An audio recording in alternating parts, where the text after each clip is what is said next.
بسم الله الرحمن الرحيم. يا زهور الروض ميدي أسمعي ليلي نشيدي واملئي قلبي سرورا وله اللحن أعيدي.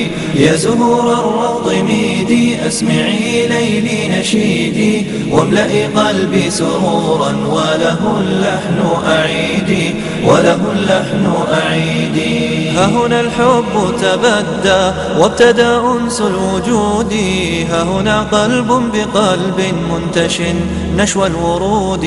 ها هنا الحب تبدى وابتدى أنس الوجود، ها هنا قلب بقلب منتش نشوى الورود. خافقا بالحب نبضا وبإحساس فريد. يا زهور الروض ميدي أسمعي ليلي نشيدي واملئي قلبي سرورا وله اللحن أعيدي.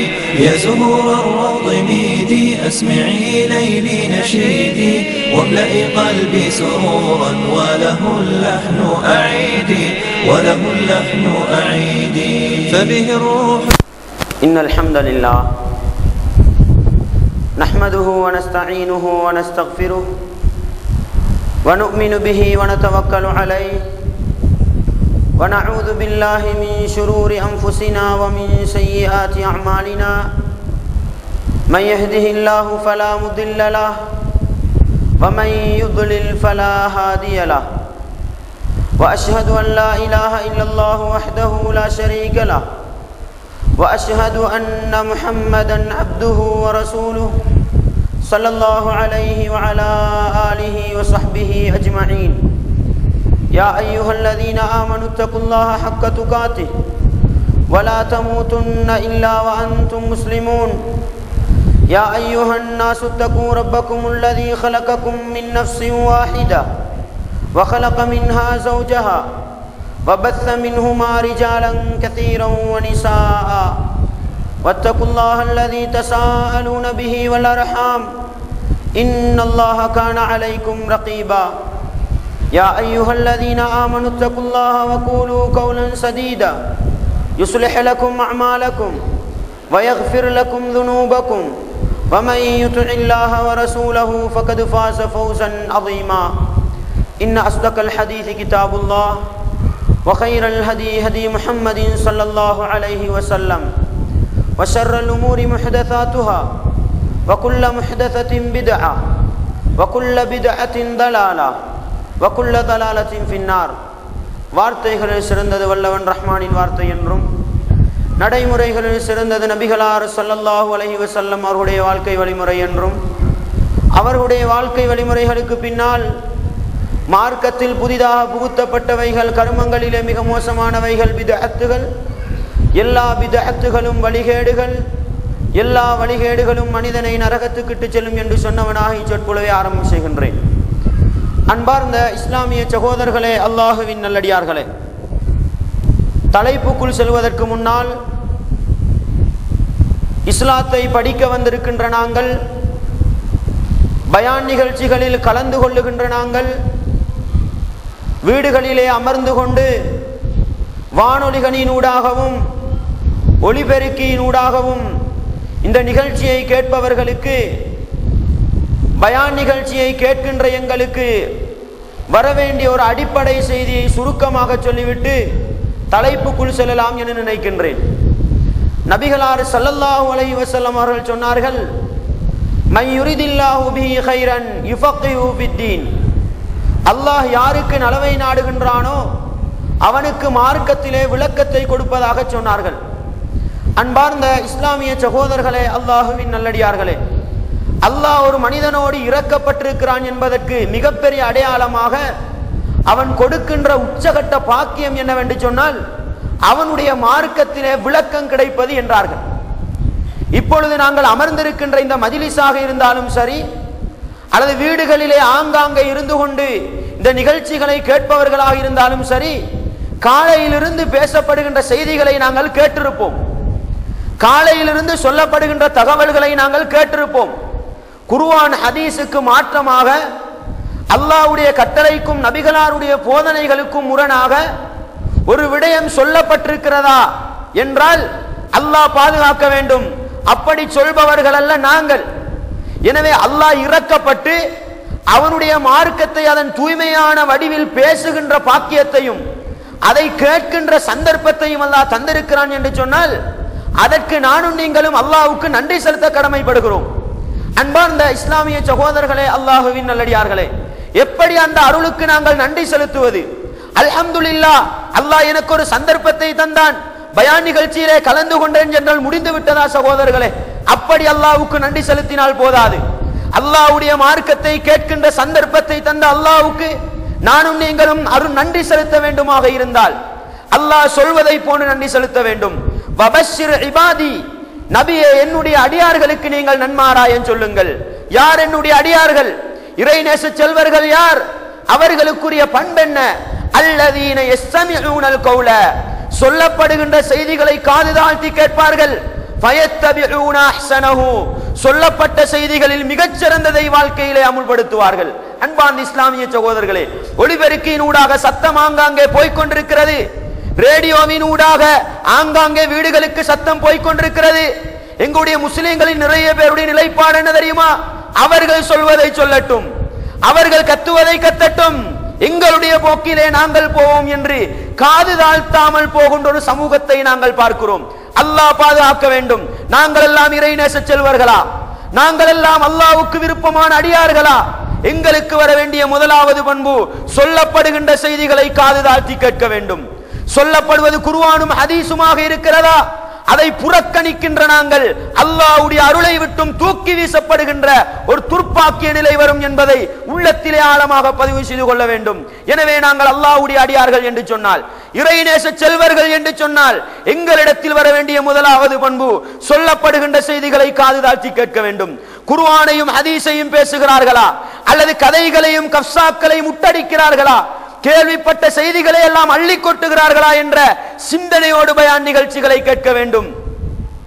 அந்த பயான் நிகழ்ச்சிகளை கேட்டுவிட்டு வலது காதினால் கேட்டோம், இடது காதினால் விட்டுவிட்டு போவோமாக இருந்தால் நிச்சயம் நாங்கள் மறுமை நாளையில் அல்லாஹ்வுடைய தண்டனைக்குள்ளாக வேண்டி வரும். எனவே இரண்டாவது பண்பாக சொல்லப்படுகின்ற செய்திகளில் மிகச்சிறந்த ஒரு பகுதி இருக்கிறது சகோதரர்களே. அல்லாஹ் எப்படி சொல்கிறான் கேளுங்கள். ஃபயத்தபிஊன அஹ்ஸனஹு, சொல்லப்பட்ட செய்திகளை பின்பற்றுவார்கள் என்று சொல்லவில்லை. இன்றைக்கு முஸ்லிம் சமூகத்தின் நிலை என்ன சகோதரர்களே?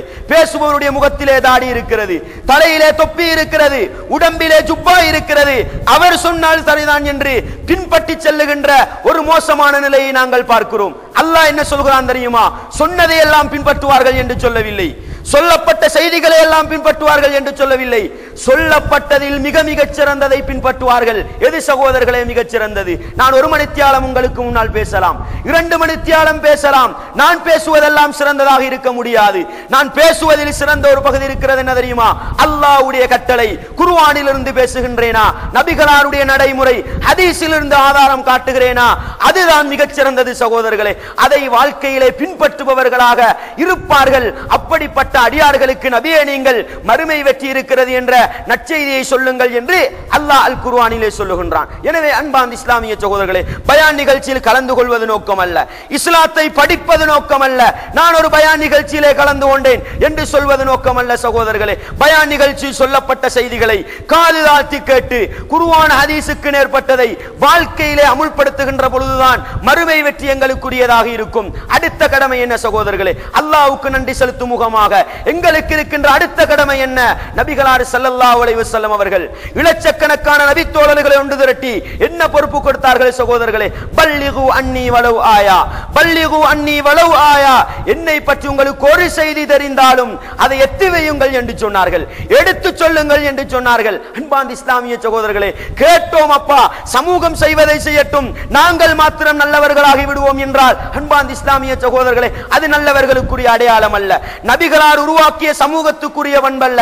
நபிகளார் உருவாக்கிய சமூகத்துக்குள்ள பண்பு, ஒரு குர்ஆன் வசனத்தை படித்தார்களா, ஒரு ஹதீஸை படித்தார்களா, அதை அடுத்தவர்களுக்கு எடுத்து சொல்லிக் கொடுக்கின்ற நட்பண்புடையவர்களாக இருக்க வேண்டும். எனவே அன்பார்ந்த இஸ்லாமிய சகோதரர்களே, காலையிலிருந்து அமர்ந்து இஸ்லாம் சம்பந்தப்பட்ட விடயங்களை கேட்கிறோம், வீட்டுக்குள் இருந்து கொண்டு வானொலிகளின் ஊடாக இஸ்லாத்தை கேட்கிறோம். கேட்கின்ற நாங்கள் இந்த 3 அடிப்படைகளையும் உள்ளத்தில் வைத்துக் கொள்ள வேண்டும். சொல்லப்படுகின்ற செய்திகளை காது தாழ்த்தி கேட்போம், குர்ஆன் ஹதீஸுக்கு நேர் ஏற்பட்டதை வாழ்க்கையிலே அமுல்படுத்துவோம். வாழ்க்கையிலே அமுல்படுத்திவிட்டு பிற சகோதர சகோதரிகளுக்கு எடுத்து சொல்லிக் கொடுப்போம் என்ற இந்த 3 அடிப்படைகளையும் உள்ளத்திலே ஆழமாக நிறுத்திக் கொண்டு சொல்லப்படுகின்ற செய்திகளை கேட்போமாக இருந்தால் நிச்சயம் மறுமை நாளையிலே அல்லாஹ் விசாரிக்கின்ற பொழுது, அல்லாஹ்வுடைய விசாரணைக்கு நாங்கள் உட்படுத்தப்படுகின்ற பொழுது, அன்பார்ந்த இஸ்லாமிய சகோதரர்களே, நாங்கள் தஅவா செய்திருந்தால், நாங்கள் சத்திய பிரச்சாரம் செய்திருந்தால் அவர்களே சாட்சியாக வந்து மறுமை நாளிலே வெற்றி பெறுகின்ற ஒரு நல்ல நிலை ஏற்படும் என்பதை உள்ளத்திலே ஆழமாக நிறுத்திக் கொண்டு சொல்லப்படுகின்ற செய்திகளை கேளுங்கள். அன்பார்ந்த இஸ்லாமிய சகோதரர்களே, இன்றைக்கு வாலிபர்கள் எப்படி பயணிக்க வேண்டும், வாலிபர்கள் நோக்கி பயணிக்க வேண்டிய இலக்கு என்ன என்று தெரியாமல் கண்டது நின்றதை எல்லாம் பின்பற்றுகின்ற வாலிபர்களாக, தன்னுடைய மனோ இச்சைகளுக்கு அடிமைப்பட்டு வாழுகின்ற வாலிபர்களாக வாழுகின்ற எங்களுடைய வாலிபர்களை பார்க்கிறோம் சகோதரர்களே. அல் குர்ஆனும் நபிகளாருடைய வாழ்க்கை வழிமுறைகளையும் அற்புதமான வழிகாட்டுதலாக இருக்கின்ற பொழுது ஒரு மனிதன் எப்படி பயணித்தால் மறுமை வெற்றி அவனுக்கு கிடைக்கும் என்பது தெளிவாக இருந்தாலும் கூட திசை தெரியாமல், நான் எங்கே போக வேண்டும் என்ற வழிமுறை தெரியாமல் குழம்பி போய் இருக்கின்ற ஒரு சமூகமாக இன்றைய வாலிப சமூகத்தை நாங்கள் பார்க்கிறோம் சகோதரர்களே.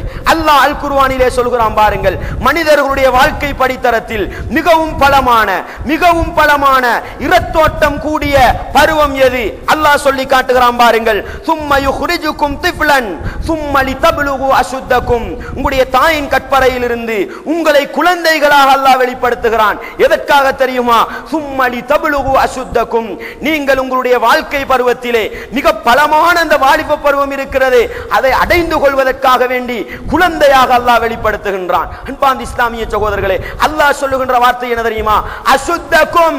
பலமான அந்த காலத்தை அடைந்து கொள்வதற்காக நாங்கள் சொல்லுவோம் அல்லவா, இரத்தோட்டம் கூடிய பருவம், நினைத்ததை செய்கின்ற பருவம். அன்பார்ந்த இஸ்லாமிய சகோதரர்களே, வாலிப பருவம் அப்படித்தான். எதை நினைக்கிறோமோ அதை செய்கின்ற பருவம். அல்லாஹ் இன்னொரு வசனத்தில் சொல்லி காட்டுகிறான் பாருங்கள், அல்லாஹுல்லதீ கலக்கக்கும். அல்லாஹ் இருக்கின்றானே, அவன் தான் உங்களை படைத்தான். மின் துஃபின், பலவீனத்திலிருந்து உங்களை படைத்தான். சும்ம ஜஅல மின் பஅதி துஃபின் குவத்தன். அந்த பலவீனத்துக்கு பின்னால் உங்களுக்கு பலமான ஒரு பருவத்தை அல்லாஹ் தந்திருக்கிறான். சும்ம ஜஅல மின் பஅதி குவத்தின் தஃபன் வ ஷைபா.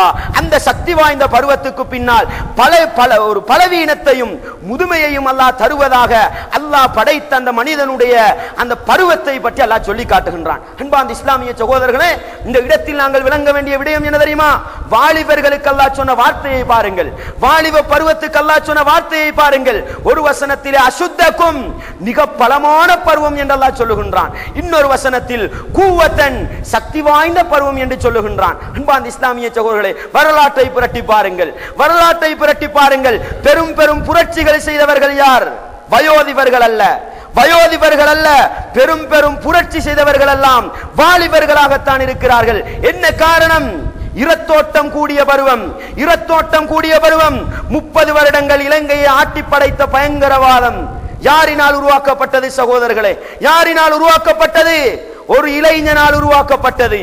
எப்படி பெரிய ஒரு பயங்கரவாதத்தை நடாத்தி காட்டினார்கள். 30 வருடங்கள் இலங்கை அரசாங்கம் தடுமாறுகின்ற அளவுக்கு மிகப்பெரிய பயங்கரமான ஒரு நிகழ்வை நிகழ்த்தி காட்டினார்கள். எதன் காரணமாக? இரத்தோட்டம் கூடிய பருவம், நினைத்ததை செய்வோம். அன்பார்ந்த இஸ்லாமிய சகோதரர்களே, 80 கடைசி பகுதியிலே ஜேவிபி என்று நாங்கள் கேள்விப்பட்டிருக்கிறோம் தானே சகோதரர்களே?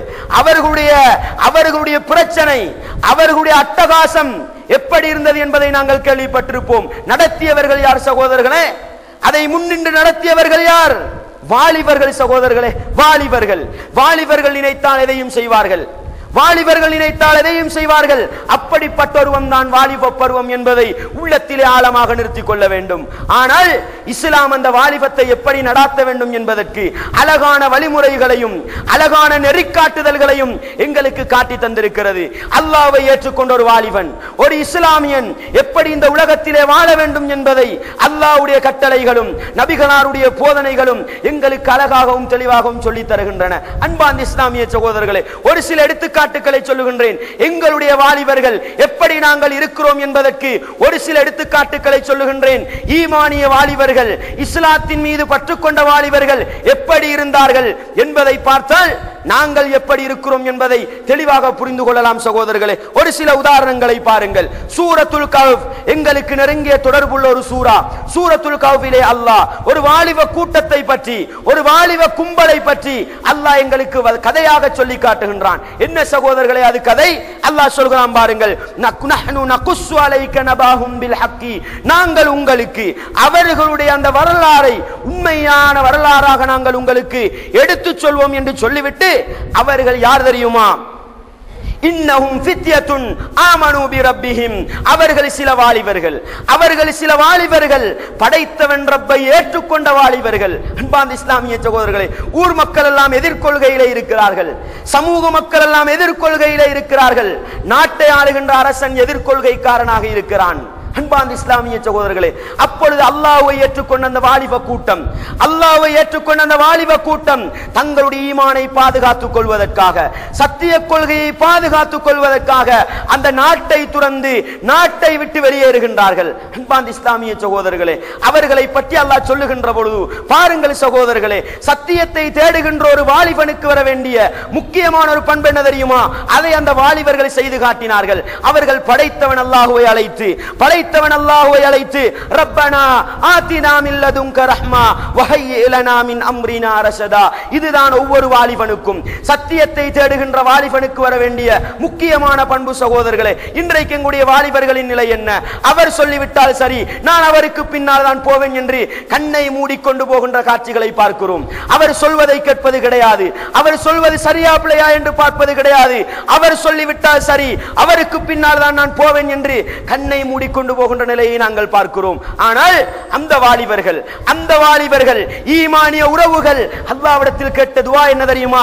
ரப்பனா, எங்களை படைத்த நாயனே, ஆதினா மின் லதுன்க ரஹ்மா, உன்னிடத்திலிருந்து எங்களுக்கு அருளை தந்து விடுவாயாக, உன்னிடத்திலிருந்து எங்களுக்கு ரஹ்மத்தை தந்து விடுவாயாக. அது மட்டுமல்ல சகோதரர்களே, வஹய்யி லனா மின் அம்ரினா ரஷதா, எங்களுடைய கர்மங்களில், எங்களுடைய விடயங்களில் எங்களுக்கு நேர்வழியை ஏற்படுத்தி தந்து விடு யா அல்லாஹ் என்று படைத்தவன் அல்லாஹ்விடத்தில் பிரார்த்தித்தார்கள் தானே சகோதரர்களே. ஒரு நாளையில், இன்றைக்கு உலகத்தில் அல்ல, இலங்கையை எடுத்துக் கொள்ளுங்கள் சகோதரர்களே, எத்தனையோ பிரிவுகளாக முஸ்லிம்கள் பிரிந்து போயிருக்கிறார்கள், எத்தனையோ குழுக்களாக பிரிந்து போயிருக்கிறார்கள், எத்தனையோ கொள்கையை பேசுபவர்களாக பிரிந்து போயிருக்கிறார்கள்.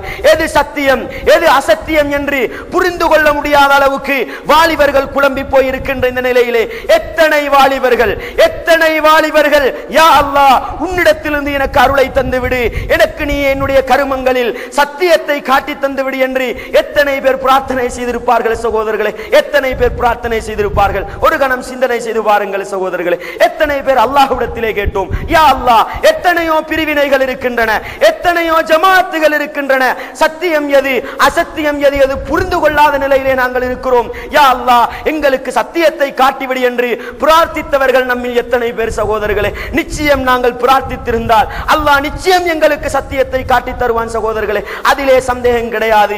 இப்படி ஒரு அழகான நெறிமுறை, அழகான ஒரு வழிமுறை இருந்தும் கூட இந்த சூராவோடு நெருங்கிய தொடர்புள்ளவர்கள் சகோதரர்களே நாங்கள், அதிலே தான் அல்லாஹ் சொல்லி காட்டுகின்றான். எனவே அன்பார்ந்த இஸ்லாமிய சகோதரர்களே, வாலிபர்களாக இருக்கின்ற நாங்கள் சத்திய பாதையை கண்டுகொள்ள வேண்டுமா?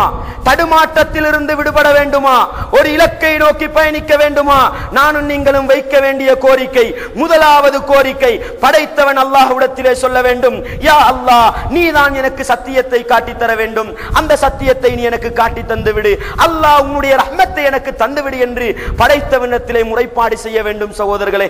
இப்படி நாங்கள் பிரார்த்தனை செய்துவிட்டு அல்லாஹ்வுடைய மார்க்கத்தை படிப்போமாக இருந்தால், சத்தியத்தை கொஞ்சம் தேடுவோமாக இருந்தால் நிச்சயம் அல்லாஹ் எங்களுக்கு நேர்வழியை தருவான் சகோதரர்களே, அதிலே சந்தேகம் கிடையாது.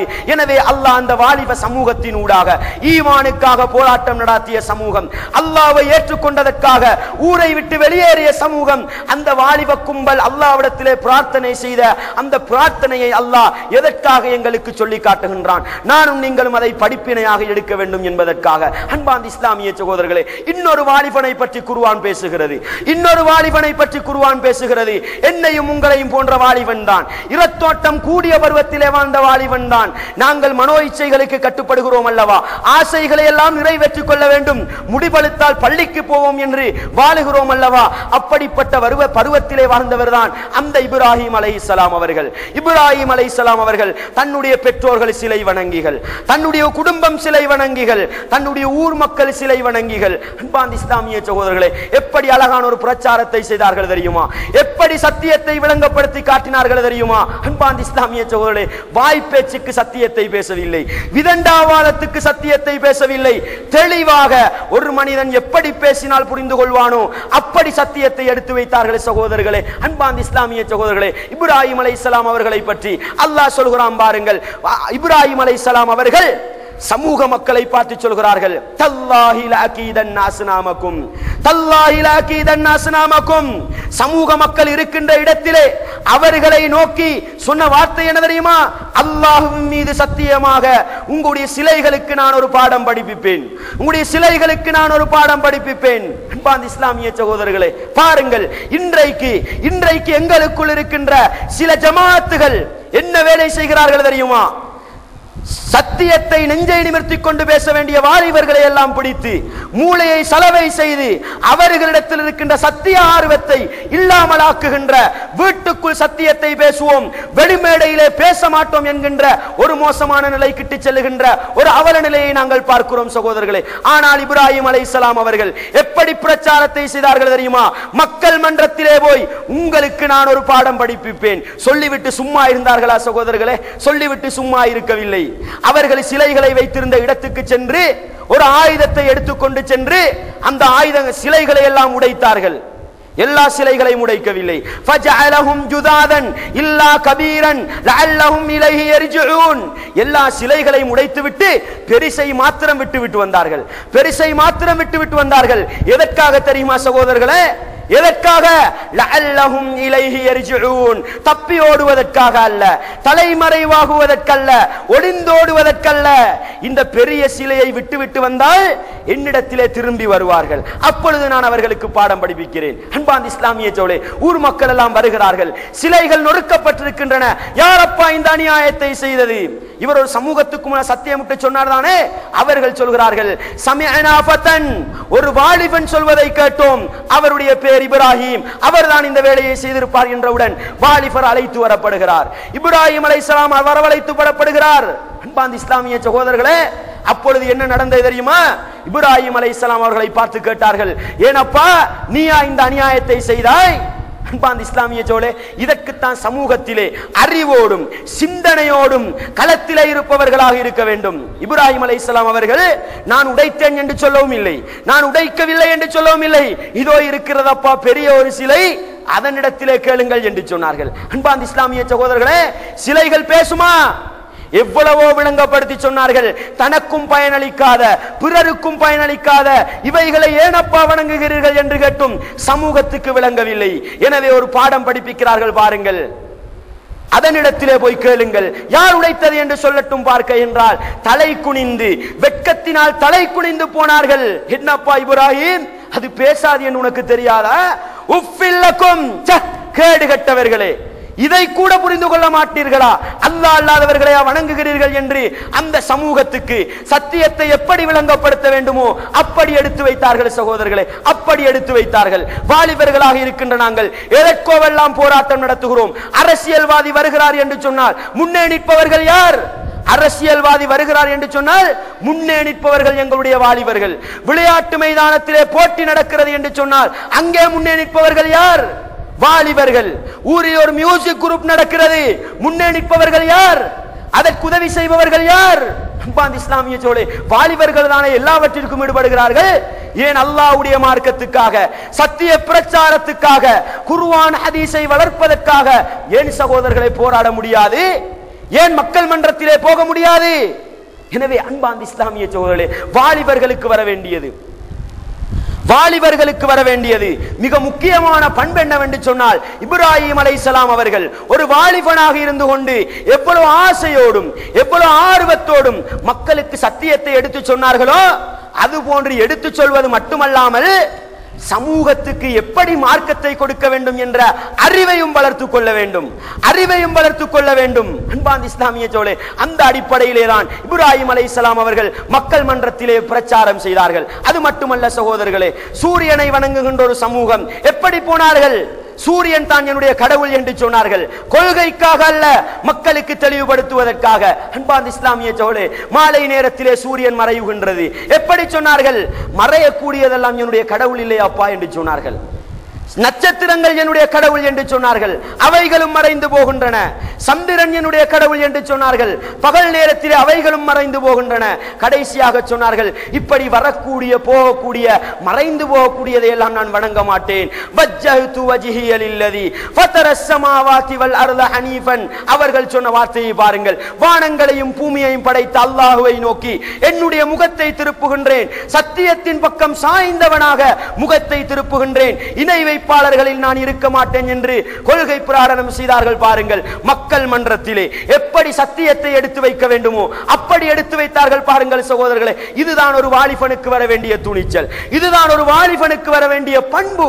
எனவே அன்பார்ந்த இஸ்லாமிய சகோதரர்களே, ஈமானை உள்ளத்திலே வைத்திருக்கின்ற வாலிபர்கள், சத்தியத்தை உள்ளத்திலே வைத்திருக்கின்ற வாலிபர்கள், எங்களுக்கு வர வேண்டிய முதலாவது பண்பு, அந்த இப்ராஹிம் அலைஹிஸ்ஸலாம் அவர்கள் எப்படி வாலிபனாக இருந்து கொண்டு சத்திய பிரச்சாரத்தில் ஈடுபட்டார்களோ அதுபோன்று பிரச்சாரம் செய்பவர்களாக நாங்கள் இருக்க வேண்டும். அன்பார்ந்த இஸ்லாமிய சகோதரர்களே, அதே போன்று அல் குர்ஆன் இன்னொரு வாலிபரை பற்றி பேசுகிறது, இன்னொரு வாலிபரை பற்றி பேசுகிறது.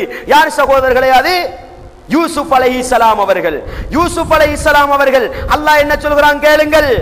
பலம்மா பலகா சுத்தஹு, அந்த யூசுப் அலைஹிஸ்ஸலாம் அவர்கள் வாலிப பருவத்தை அடைந்த பொழுது, வாலிப பருவத்தை அடைந்த பொழுது அவருக்கு அறிவையும் ஞானத்தையும் நுட்பத்தையும் நாங்கள் கொடுத்தோம். அன்பார்ந்த இஸ்லாமிய சகோதரர்களே, வாலிப பருவத்தில் இருக்கிறார்கள், ஒரு அரசனுடைய வீட்டில் இருக்கிறார்கள். நடந்த நிகழ்வு உங்களுக்கு தெரிந்திருக்கும் சகோதரர்களே. என்ன நடந்தது? அரசனின் மனைவி தன்னுடைய ஆசைக்கு கட்டுப்படுமாறு யூசுப் அலைஹிஸ்ஸலாம் அவர்களை அழைக்கிறார்கள். யூசுப் அலைஹிஸ்ஸலாம் அவர்களை அழைக்கிறார்கள். அன்பார்ந்த இஸ்லாமிய சகோதரர்களே, யார் அழைப்பது? அரசனுடைய மனைவி அழைக்கிறார். அவளோடு எந்த பாவத்தை செய்தாலும் கேள்வி கேட்பதற்கு யாரும் கிடையாது, தண்டிப்பதற்கு யாரும் கிடையாது, குடும்ப உறவுகள் கிடையாது. நினைத்ததை செய்திருக்கலாம், நினைத்ததை செய்திருக்கலாம். ஆனாலும் யூசுப் அலைஹிஸ்ஸலாம் அவர்கள் ஆசை கூடிய பருவம், இரத்தோட்டம் கூடிய பருவம். இஸ்லாமிய சகோதரர்களே, என்ன செய்தார்கள் தெரியுமா? என்ன சொன்னார்கள் தெரியுமா? கால மஆதல்லாஹ், அல்லாஹ்விடத்திலே நான் பாதுகாப்பு தேடுகின்றேன், அல்லாஹ்விடத்திலே நான் பாதுகாப்பு தேடுகின்றேன், இந்த பாவச் செயலை நான் ஒருபோதும் செய்ய மாட்டேன் என்று விரண்டோடினார்களா இல்லையா சகோதரர்களே? விரண்டோடினார்களா இல்லையா? இது அல் குர்ஆன் சொல்லுகின்ற ஒரு வாலிபரின் சரித்திரம் சகோதரர்களே. அன்பார்ந்த இஸ்லாமிய சகோதரர்களே, கொஞ்சம் சிந்தனை செய்து பாருங்கள். இன்றைக்கு எங்களுடைய கண் முன்னால் எத்தனையோ பாவங்கள் அரங்கேறுகின்றன.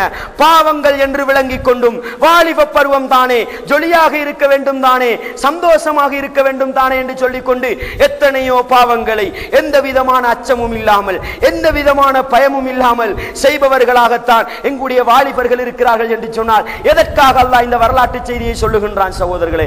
எதற்காக யூசுப் அலைஹிஸ்ஸலாம் உடைய சம்பவத்தை சொல்லுகின்றான்? ஒரு சொட்டு ஒரு கணம் நாங்கள் சிந்தனை செய்து பார்க்க கூடாதா?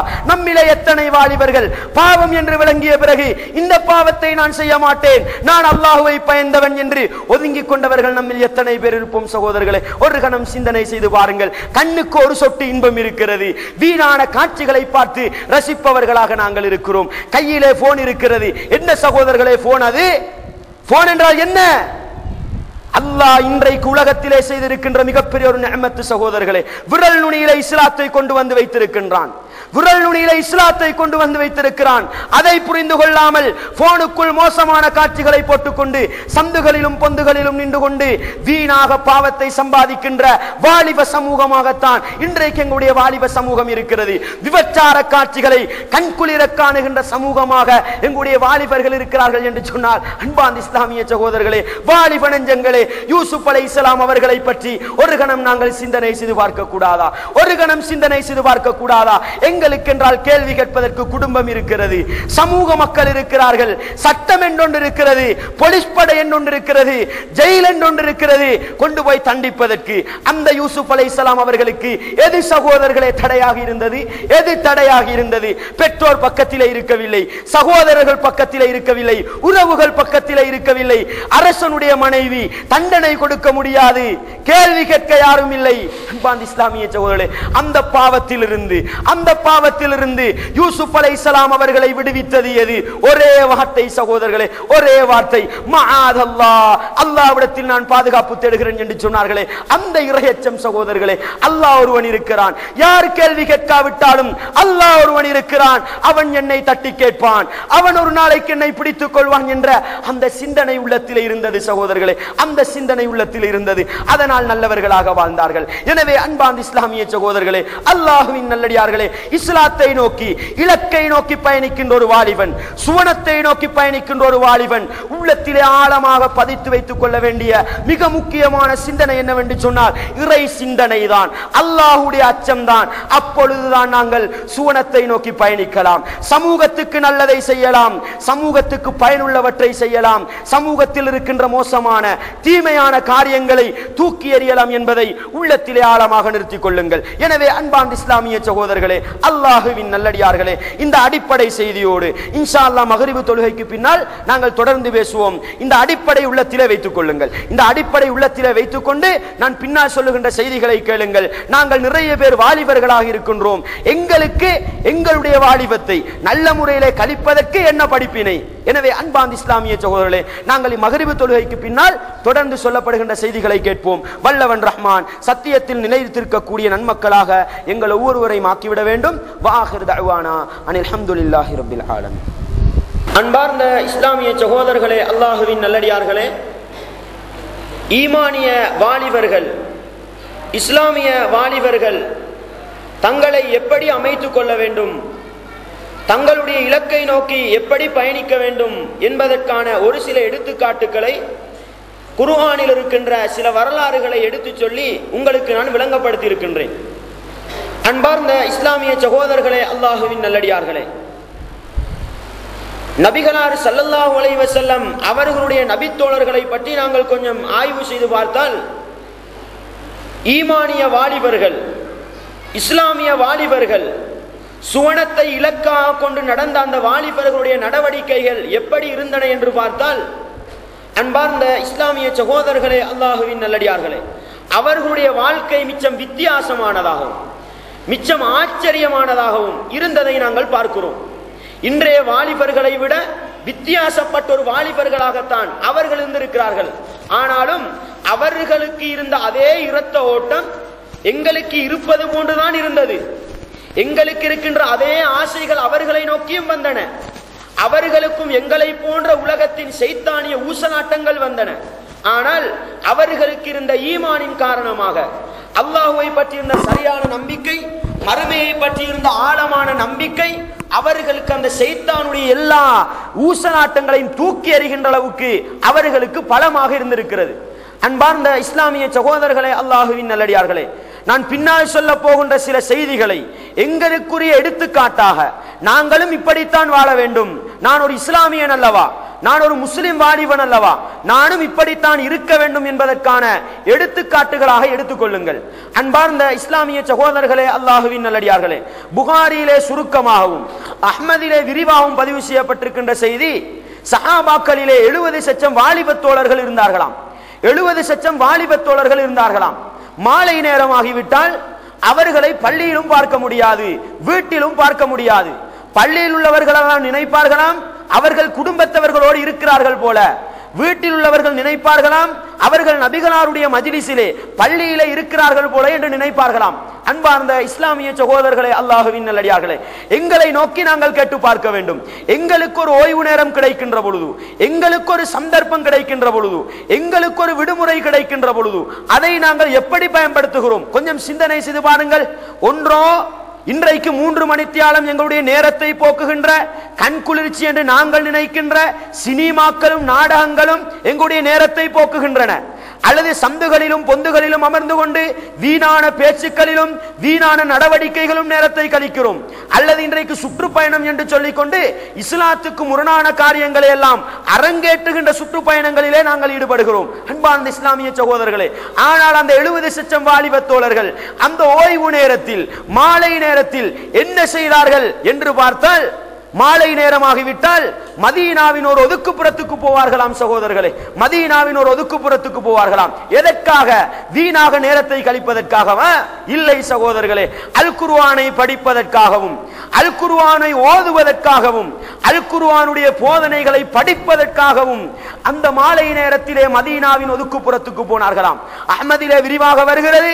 இரவு சூழ்ந்து கொண்டால் அங்கிருக்கின்ற மதுரமான தண்ணீரையும் விறகுகளையும் எடுத்துக்கொண்டு வந்து அவைகளின் மூலம் மதீனாவிலே இருந்த திண்ணை தோழர்களுக்கு உதவி செய்பவர்களாக இருந்தார்களாம். அன்பார்ந்த இஸ்லாமிய சகோதரர்களே, வாலிபர்களுக்கு வர வேண்டிய சிந்தனையை பாருங்கள். கிடைக்கின்ற ஓய்வு நேரத்திலே அல்லாஹ்வுடைய மார்க்கத்தை படிப்பதற்காக அந்த வாலிப நபி தோழர்கள் நேரத்தை ஒதுக்கினார்கள் என்று சொன்னால் எங்களுக்கும் அல் குர்ஆனுக்கும் இருக்கின்ற தொடர்பை கொஞ்சம் சிந்தனை செய்து பாருங்கள். அல் குர்ஆனோடு எங்களுக்கு இருக்கின்ற தொடர்பை கொஞ்சம் சிந்தனை செய்து பாருங்கள். அல் குர்ஆனை நாங்கள் எந்த இடத்திலே வைத்திருக்கிறோம்? ஈமானிய உறவுகளே, வாலிப நெஞ்சங்களே, ஒரு சொட்டு நாங்கள் சிந்தனை செய்து பார்க்க வேண்டும். அல் குர்ஆனை நாங்கள் எந்த இடத்திலே வைத்திருக்கிறோம்? சிந்தனை செய்து பாருங்கள் சகோதரர்களே. ஓய்வு நேரம், கிடைக்கின்ற ஓய்வு நேரத்தில் அல் குர்ஆனில் இருக்கின்ற ஒரு சூறாவை படித்து அதற்குரிய விளக்கத்தை படித்து வாழ்க்கையிலே அமுல்படுத்துகின்ற ஈமானிய உறவுகளாக ஏன் நாங்கள் மாறக்கூடாது? எங்களுக்கு இருக்கின்ற ஒரே சிந்தனை என்ன தெரியுமா? அல் குர்ஆனை என்னால் விளங்க முடியாது, அல் குர்ஆனை என்னால் விளங்க முடியாது. அன்பார்ந்த இஸ்லாமிய சகோதரர்களே, நாங்கள் எல்லாம் புத்தி கெட்டவர்கள் அல்ல. ஈமானிய உறவுகளே, வாலிபர்களை அழைத்து சொல்லுகின்றேன், நாங்கள் எல்லாம் சமூகத்துக்கு சேவை செய்ய வேண்டியவர்கள், இஸ்லாத்துக்கு தொண்டாட்ட வேண்டியவர்கள். அல் குர்ஆனை படிக்காமல் அல் குர்ஆனுடைய அறிவுரைகளை விளங்காமல் சமூகத்துக்கு எங்களால் நல்லதை செய்ய முடியாது சகோதரர்களே, சமூகத்துக்கு எங்களால் நல்லதை செய்ய முடியாது.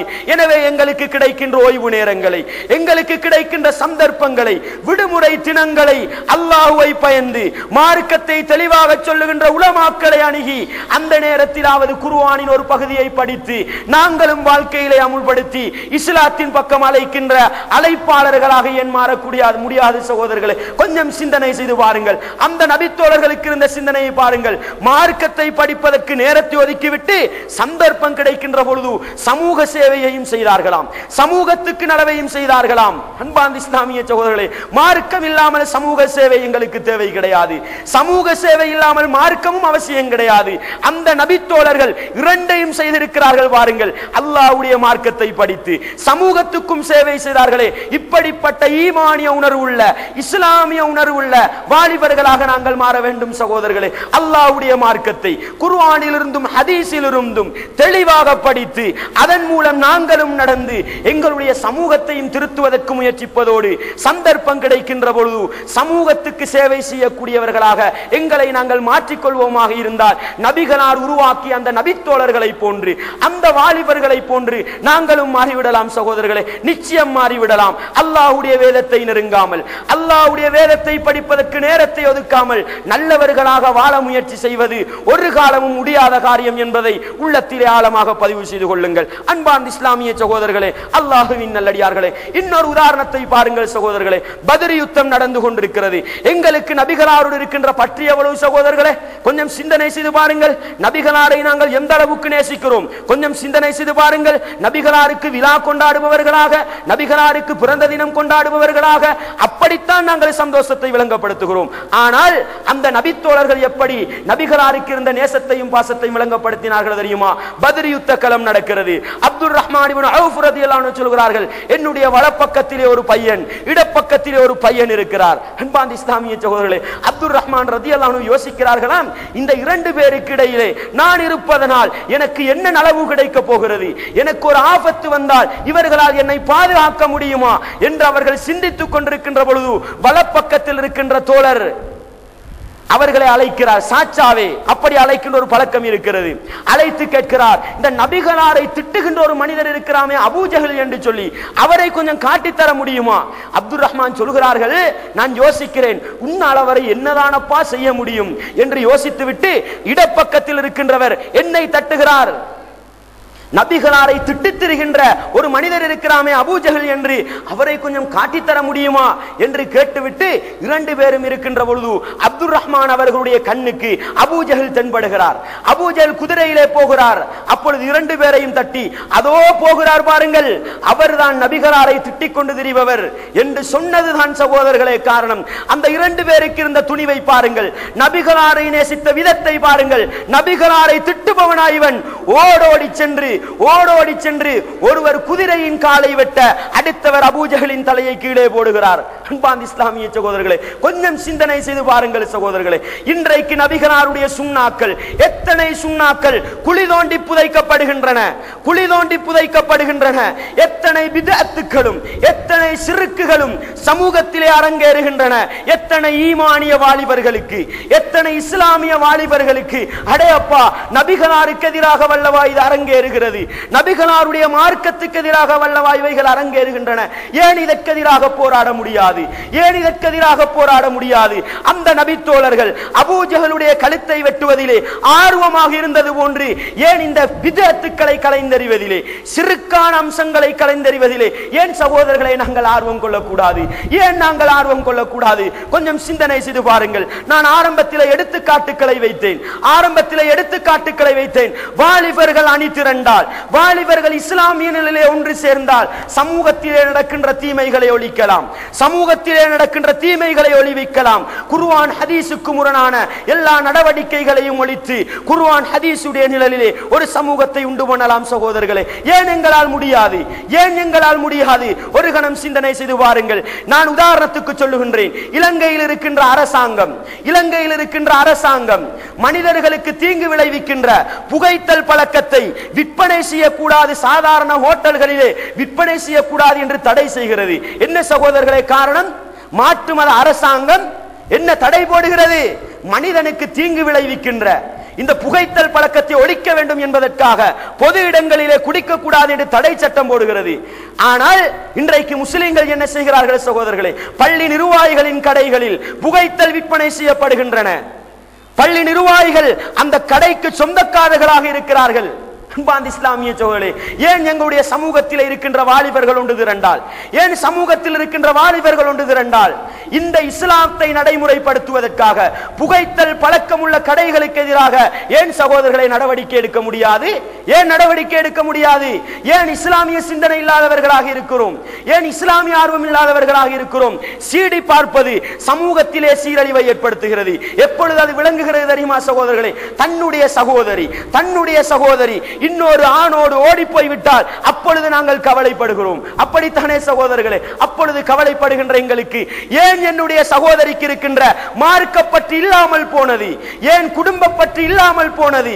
ஏன் அந்த குடும்ப கட்டமைப்பை சீரழித்தால் என்று ஒரு கணம் சிந்தனை செய்து பார்த்து, இந்த சினிமாக்களின் விளைவுதான், இந்த நாடகங்களின் விளைவுதான் இவைகள் என்று சொல்லி ஒரு முஸ்லிம் சீடி கடை வைத்திருக்கிறானா, அதற்கு எதிராக நடவடிக்கை எடுக்கின்ற ஒரு வாலிபர்களை உருவாக்க முடியாதா சகோதரர்களே?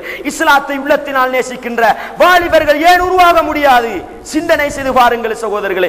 எனவே சமூகத்திலே ஒழுக்கத்தை இல்லாமலாக்கி, குடும்ப கட்டமைப்பை இல்லாமலாக்கி, மனிதர்களை ஒழுக்க ரீதியிலே சீரழித்து விடுகின்ற இந்த சினிமா போன்றவற்றை தடை செய்வதற்கு ஏன் வாலிபர்களால் குரல் கொடுக்க முடியாது? ஏன் வாலிபர்களால் சேவை செய்ய முடியாது என்று ஒரு கணம் சிந்தனை செய்து பாருங்கள் சகோதரர்களே. எனவே அன்பார்ந்த இஸ்லாமிய சகோதரர்களே, அந்த நபித்தோழர்கள் நபிகளாருக்கு ஒரு தீங்கு என்று சொன்னார், தன்னுடைய உயிரையும் கொடுக்க தயாராகினார்கள் என்று சொன்னார். இன்றைக்கு நபிகளார் மரணித்து விட்டார்கள் சகோதரர்களே. நபிகளாருடைய சுன்னாவுக்கு எதிராக ஏதாவது ஒரு நடவடிக்கை வருகிறதா?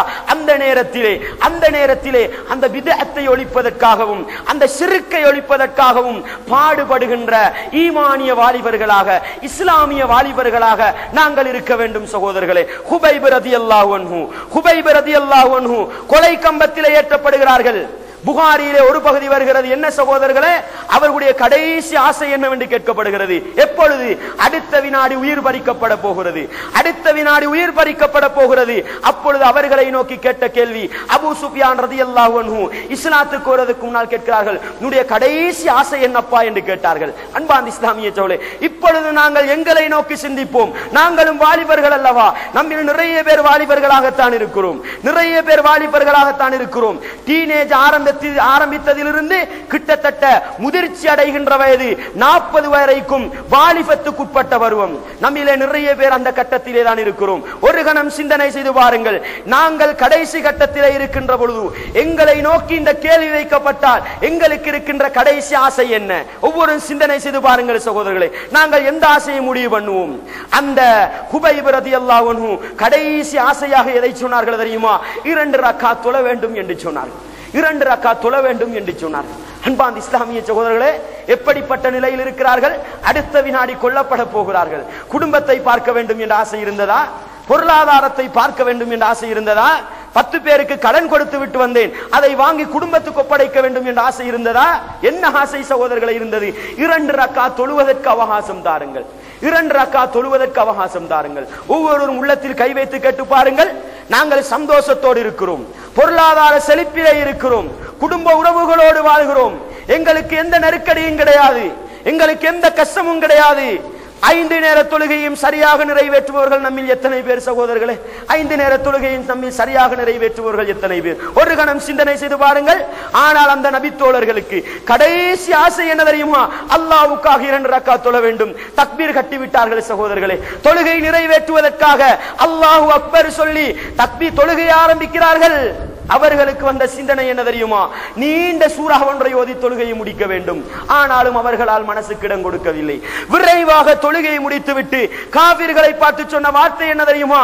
இந்த தொழுகையை நீண்ட தொழுகையாக தொழ வேண்டும் என்று எனக்கு ஒரு ஆசை இருந்தது, ஆனாலும் கொலைக்கு பயந்து தொழுகையை நீட்டுகிறார் என்று நீங்கள் சொல்வீர்களோ என்பதற்காக தொழுகையை சுருக்கி கொண்டேன் என்று சொன்னார்கள். சகோதரர்களே, பாருங்கள், கடைசி கட்டத்தில் இருந்தாலும் நான் செய்கின்ற ஒரு செயற்பாட்டினால், என்னுடைய ஒரு நடவடிக்கையினால் இஸ்லாம் விமர்சிக்கப்படக்கூடாது என்று ஆசைப்பட்டார்கள் தானே சகோதரர்களே? பாருங்கள், அந்த நபித்தோழருக்கு இருந்த ஆசையை இன்றைக்கு நாங்கள் நடந்து கொள்ளுகின்ற விதம், எங்களுடைய செயற்பாடு இஸ்லாத்துக்கு எவ்வளவு பெரிய விமர்சனத்தை கொண்டு வந்து சேர்க்கிறது சகோதரர்களே. கொஞ்சம் சிந்தனை செய்து பாருங்கள். எங்களுடைய நடவடிக்கைகளை பார்த்து எத்தனை பேர் இஸ்லாத்தை விட்டு ஒதுங்கி போயிருக்கிறார்கள் என்று ஒரு கணம் சிந்தனை செய்து பாருங்கள் சகோதரர்களே.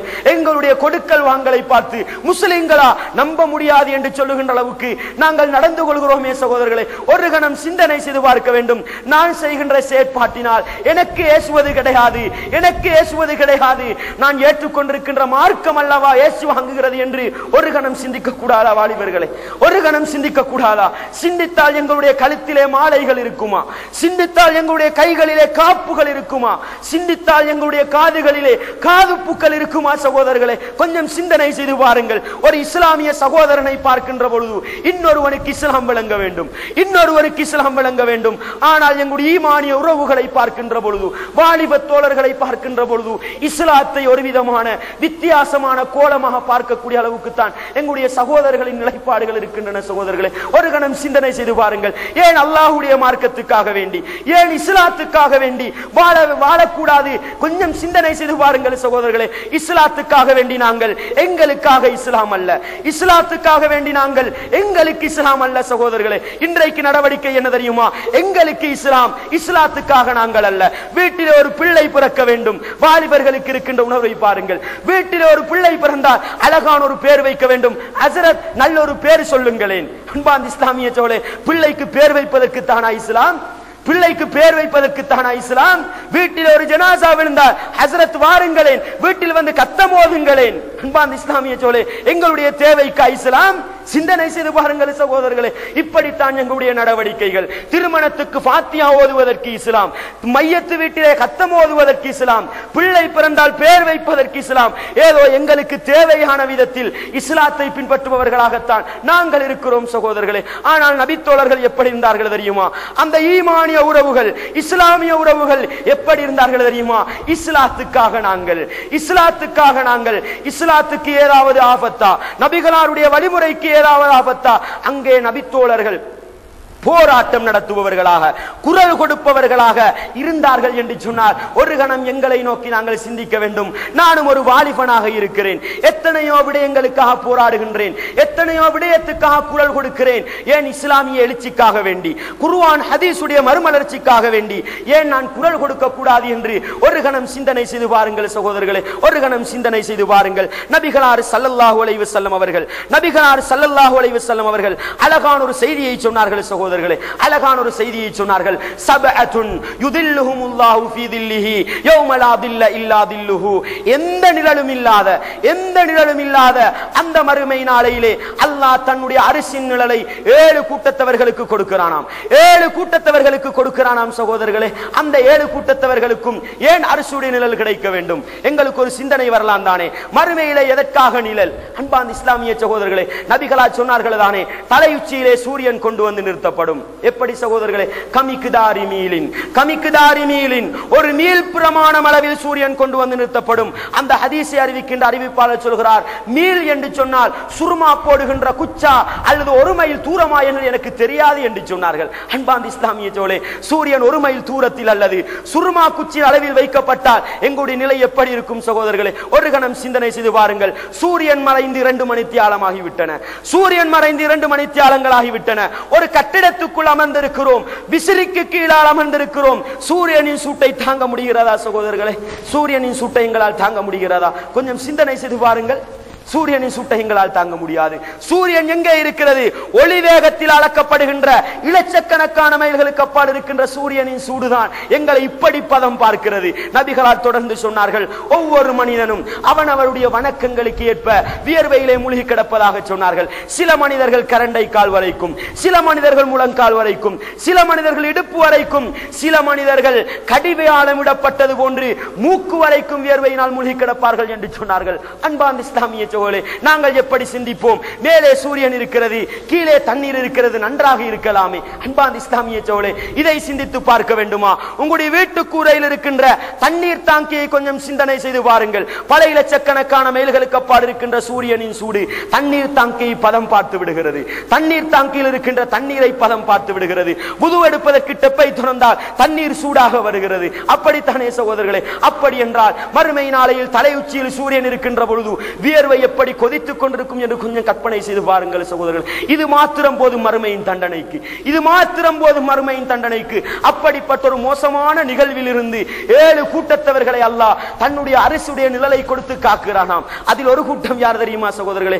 அல்லாஹ் என்னையும் உங்களையும், எல்லா ஈமானிய வாலிபர்களையும், எல்லா இஸ்லாமிய வாலிபர்களையும் அந்த கூட்டத்திலே அல்லாஹ் சேர்த்து விட வேண்டும். ஒரு கூட்டம் யார் தெரியுமா? ஷாபுன் நஷாஃபி இபாதத்தில்லாஹ் என்று சொன்னார்கள். அல்லாஹ்வை வணங்குவதிலே, அல்லாஹ்வுக்குரிய அடிமைதான் நான் என்று காட்டுவதிலே வாலிபத்தை கழித்த ஒரு வாலிபன் என்று சொன்னார்கள் சகோதரர்களே. ஒரு வாலிபன் என்று சொன்னார்கள். இன்றைக்கு வாலிபர்களுக்கு இருக்கின்ற சிந்தனை என்ன? முடிவளிக்கட்டும் பள்ளிக்கு வருவோம், வயதுக்கு போகட்டும் பள்ளிக்காகுவோம் என்று சொல்லுகின்ற வாலிபர்களை பார்க்கிறோம் சகோதரர்களே. ஏன் அப்பா உன்னுடைய முகத்திலே தாடி இல்லை?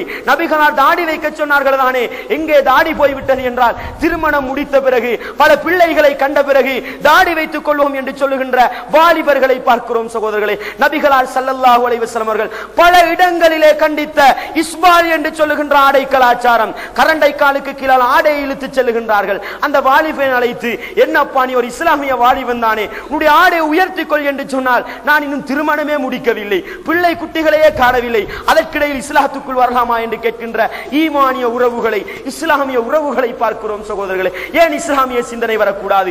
என்னுடைய வாலிபத்தை அல்லாஹ்வுக்குரிய அடிமை என்று காட்டுவதிலே கழித்தால் அல்லாஹ் அரிசுடைய நிலை தருவானே, ஏன் நான் அப்படி வாழக்கூடாது என்று ஒரு கணம் சிந்தனை செய்து பாருங்கள் சகோதரர்களே.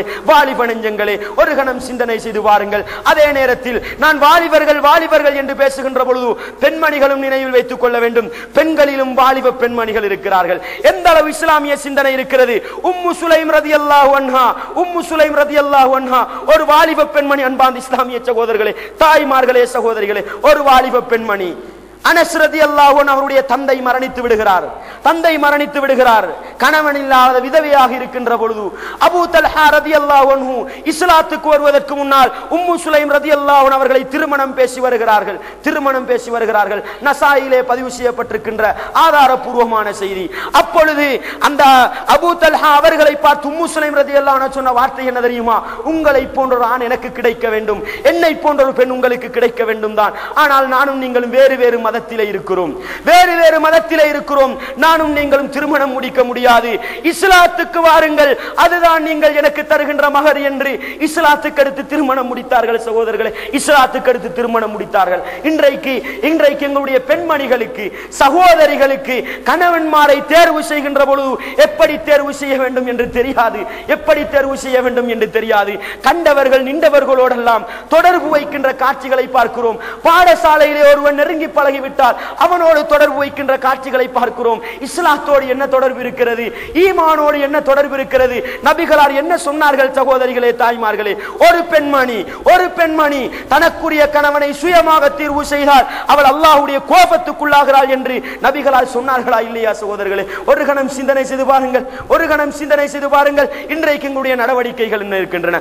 உலகத்திலே மிகச்சிறந்த ஒரு மகரை எடுத்துக்கொண்டு திருமணம் முடித்த ஒரு பெண்மணி என்று சொன்னால் அது உம்மு சுலைம் ரலியல்லாஹு அன்ஹா அவர்கள் தான். தாய்மார்களே, சகோதரிகளே, ஏன் வாலிப தாய்மார்களுக்கு, வாலிப பெண்மணிகளுக்கு இந்த இஸ்லாமிய உணர்வு வர முடியாது?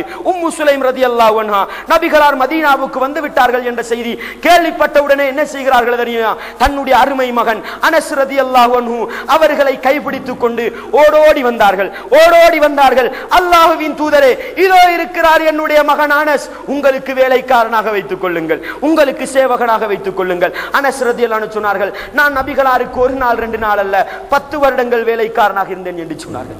10 வருடங்கள் வேலைக்காரனாக இருந்தேன் என்று சொன்னார்கள். அன்பார்ந்த இஸ்லாமிய சகோதரே, ஒரு வாலிப தாய், ஒரு ஈமானிய பெண்மணி, ஒரு வாலிப பெண்மணி எதற்கு தன்னுடைய மகனை விட்டார்கள் என்று பாருங்கள். நபிகளாருக்கு சேவை செய்ய வேண்டும்.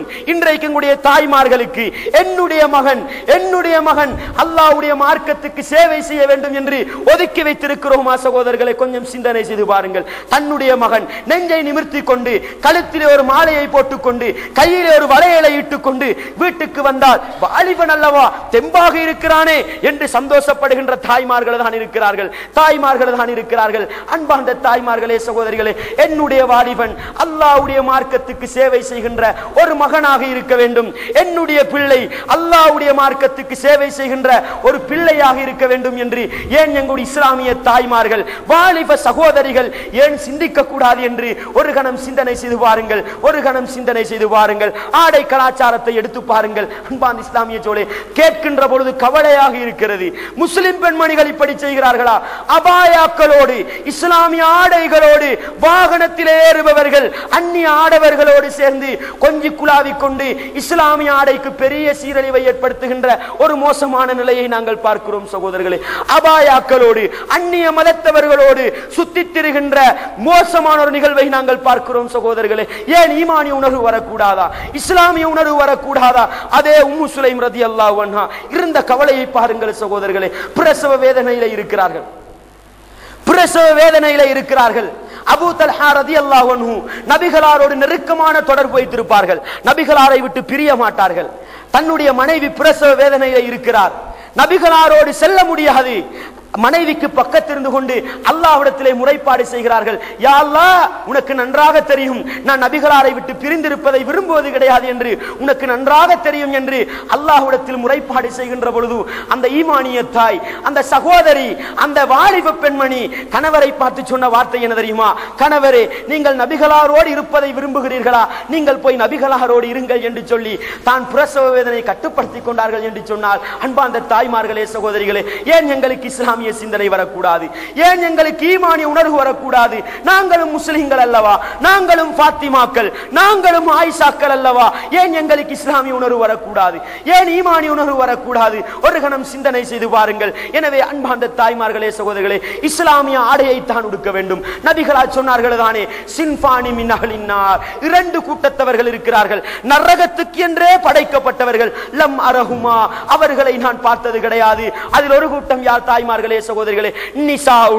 நிசாவுன், சில பெண்மணிகள் காசியாத்துன் ஆரியாத்துன், உடுப்பு உடுத்திருப்பார்கள், உடுத்தும் உடுக்காத நிர்வாணிகளை போன்று. என்ன சகோதரர்களே காரணம்? சிலர் திறந்த நிலையிலே ஆடைகளை அணிகிறார்கள், மறைக்க வேண்டிய பகுதிகளை மறைக்காமல் அடுத்த ஆடவர்களுக்கு முன்னால் போகிறார்கள். இன்னும் சிலர் நெருக்கமான அபாயாக்களை உடுத்துக்கொண்டு தன்னுடைய உடல் கட்டமைப்புகளை எல்லாம் வெளிப்படுத்தி காட்டுகின்ற ஒரு மோசமான நிலையை நாங்கள் பார்க்கிறோம் தாய்மார்களே, சகோதரிகளே. நபிகளா சொன்னார்கள், ஆடை உடுத்தும் உடுக்காதவர்களை போன்று, மாயிலாத்துன் அடுத்த ஆடவர்களின் பக்கம் சாயக்கூடியவர்களாக, முமீலாத்துன் தன்னை அலங்கரித்துக் கொண்டு அடுத்த ஆடவர்களை தன் பக்கம் இழுக்கக்கூடியவர்களாக, ரூசுஹுன்ன கஅஸ்னிமத்தில் புக்தில் மாயிலா அவர்களுடைய தலைகள் எல்லாம் ஒட்டகத்தின் திமிழ்ச்சதையை போன்றிருக்கும் என்று சொன்னார்கள். என்ன சகோதரிகளே, அது அன்றைய காலத்திலே தன்னை அலங்கரித்துக் கொள்வதற்காக கொண்டையை தலை உச்சியிலே கட்டுவார்கள். இன்றைக்கு எத்தனையோ விதத்தில் தன்னை அலங்கரித்துக் கொண்டு அடுத்த ஆடவர்களுக்கு முன்னால் காட்சி அளிக்கின்ற ஒரு மோசமான நிலையை பார்க்கிறோம்.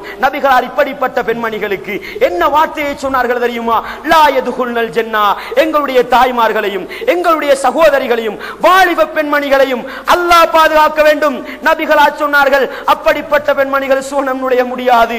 சுவனம் நுழைவது ஒரு பக்கம் இருக்கட்டும் அப்பா, வலா யஜிதுன ரிஹஹா, சுவனத்தின் வாடையை கூட நுகர முடியாது என்று சொன்னார். சுவனத்தின் வாடையை கூட நுகர முடியாது என்று சொன்னார்கள். எங்களுடைய தாய்மார்களும் எங்களுடைய சகோதரிகளும் வாலிப பெண்மணிகளும் அந்த பட்டியலிலே பேர் பதித்துக் கொண்டால் மறுமை வெற்றி எப்படியாகும் என்று ஒரு கணம் சிந்தனை செய்து பாருங்கள். ஈமானிய உறவுகளே, ஒரு கணம் சிந்தனை செய்து பாருங்கள். இஸ்லாமிய நெஞ்சங்களே, நாங்கள் முஸ்லிம்களாக வாழ வேண்டும். இஸ்லாத்தை தன்னுடைய வாழ்க்கை நெறியாக எடுத்து நடக்க வேண்டும். இதுதான் ஒரு இஸ்லாமிய வாலிபனுக்கும் ஒரு இஸ்லாமிய பெண்மணிக்கும் வர வேண்டிய மிக முக்கியமான உணர்வு. அது வந்துவிடுமாக இருந்தால், அப்படி வாழ்வார்களாக இருந்தால் நிச்சயம் மறுமை நாளையில் அரசுடைய நிழலுக்கு கீழால் வெற்றி பெற்ற கூட்டத்தில் வீற்றிருக்கலாம். வல்லவன் அல்லாஹ் சுப்ஹானஹு வ தஆலா ஒவ்வொரு ஈமானிய வாலிபர்களையும் ஒவ்வொரு ஈமானிய வாலிப பெண்மணிகளையும் அந்த கூட்டத்தில் சேர்த்து விட வேண்டும். அன்பான இஸ்லாமிய சகோதரர்களே, அதே போன்று நபிகளார் ஸல்லல்லாஹு அலைஹி வஸல்லம் அதே கூட்டத்தில் வாலிபர்களும் சம்பந்தப்படுகின்ற இன்னொரு கூட்டத்தை சொன்னார்கள். என்ன தெரியுமா? ரஜுலுன் இன்னொரு மனிதர் இருக்கின்றார். தஅத்துஹும் ரஅத்துன் ஹஸனா, அழகான ஒரு பெண்மணி தன்னுடைய ஆசையை நிறைவேற்றிக் கொள்வதற்காக அழைக்கின்ற பொழுது அந்த மனிதர் என்ன வார்த்தையை சொல்கிறார் தெரியுமா? கால இன்னி அகாஃபுல்லாஹ், நான் அல்லாஹ்வை பயந்து நடப்பவன், இப்படிப்பட்ட ஒரு பாவத்தை நான் செய்ய மாட்டேன் என்று தன்னை காத்துக் கொண்டால் அவனும் அரசுகளுக்கு சொந்தக்காரன் என்று சொன்னார்கள். சகோதரர்களே, அரசுகளுக்கு சொந்தக்காரன் என்று சொன்னார்கள். அன்பார்ந்த இஸ்லாமிய சகோதரர்களே, வாலிப நெஞ்சங்களே, வாலிப பெண்மணிகளே, இந்த இடத்தில் சற்று நின்று எங்களை நோக்கி நாங்கள் கொஞ்சம் சிந்தனை செய்து பார்க்க வேண்டும். எந்த அளவுக்கு அல்லாஹ்வுடைய அச்சம் இருக்கிறது. ஒரு ஆணும் பெண்ணும் தகாத உறவில் ஈடுபடுவது மட்டும்தானா விபச்சாரம்? நபிகளார் தெளிவாக சொன்னார்கள் தானே, ஆதமுடைய மகனுக்கு விபச்சாரத்தில் ஒரு பங்கு இருக்கிறது. கண் விபச்சாரம் செய்கிறது என்று சொன்னார்கள், கண்ணினால் மோசமானதை பார்ப்பது.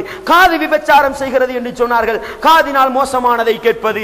நாவு விபச்சாரம் செய்கிறது, கை விபச்சாரம் செய்கிறது, கால் விபச்சாரம் செய்கிறது. அதை உண்மைப்படுத்தக்கூடியதாக தன்னுடைய மறைவிடம் இருக்கிறது என்று நபிகளார் சொன்னார்கள் தானே. அன்பார்ந்த இஸ்லாமிய சகோதரர்களே, இன்றைக்கு என்ன நடக்கிறது? நாங்கள் விபச்சாரத்திலே பங்கு கொண்டவர்களாக இருக்கிறோம். எப்படி சகோதரர்களே? டெலிபோன்கள் இருக்கின்றன. இந்த டெலிபோன் இன்றைக்கு நவீன சைத்தான்கள் என்று சொல்லலாம். சைத்தானை விரட்டி அடிக்கின்ற ஒரு பொறுப்பு இருக்கிறது சகோதரர்களே. அந்த சைத்தான்களிலே பலவிதமான குரல்களை மாற்றி ஒரு பெண்ணை போன்று பேசலாம், பெண் போன்று பேசி பெண்களோடு கொஞ்சி விளையாடுகின்ற எத்தனை ஆண்களை நாங்கள் பார்க்கிறோம். ஆண்களை போன்று குரலை மாற்றிக்கொண்டு ஆண்களோடு கொஞ்சி விளையாடுகின்ற எத்தனை ஈமானிய பெண்மணிகளை பார்க்கிறோம். அல்லாஹ் பாதுகாக்க வேண்டும். என்ன செய்து கொண்டிருக்கிறோம் தாய்மார்களே, சகோதரிகளே? இன்றைக்கு வானொலியை புரட்டி பாருங்கள். மாட்டு மதத்தவர்களின் விசேட தினம் அல்லவா? இன்றைக்கு வானொலியை புரட்டி பாருங்கள். எத்தனை ஈமானிய பெண்மணிகள் வாலிப பெண்மணிகள் தான், எத்தனை ஈமானிய சகோதரர்கள் வாலிப சகோதரர்கள் தான் அங்கே வானொலிகளோடு தொடர்பு கொண்டு விருப்பமான பாடல்களை கேட்கிறார். அவர்கள் ஒரு கேள்வி கேட்கிறார். சைத்தான்கள் அல்லவா? ஆணை பார்த்து உனக்கு பிடித்த பெண் என்னவென்று கேட்பார்கள், பெண்ணை பார்த்து உனக்கு பிடித்த ஆண் என்று கேட்பார்கள். அன்பார்ந்த இஸ்லாமிய சகோதரர்களே, ஒரு ஆணை பார்த்து முஹம்மது என்று பெயர் சொல்லுகின்றான், அப்துல்லா என்று பெயர் சொல்லுகின்றான், முஸ்லிம்களுடைய பெயரை சொல்லிவிட்டு உனக்கு விருப்பமான ஒரு நடிகையின் பெயரை சொல் என்றால் விபச்சாரத்திலே பெயர் பெற்ற பெண்மணிகளின் பெயரை சொல்லி சந்தோஷப்படுகிறான். சகோதரர்களே,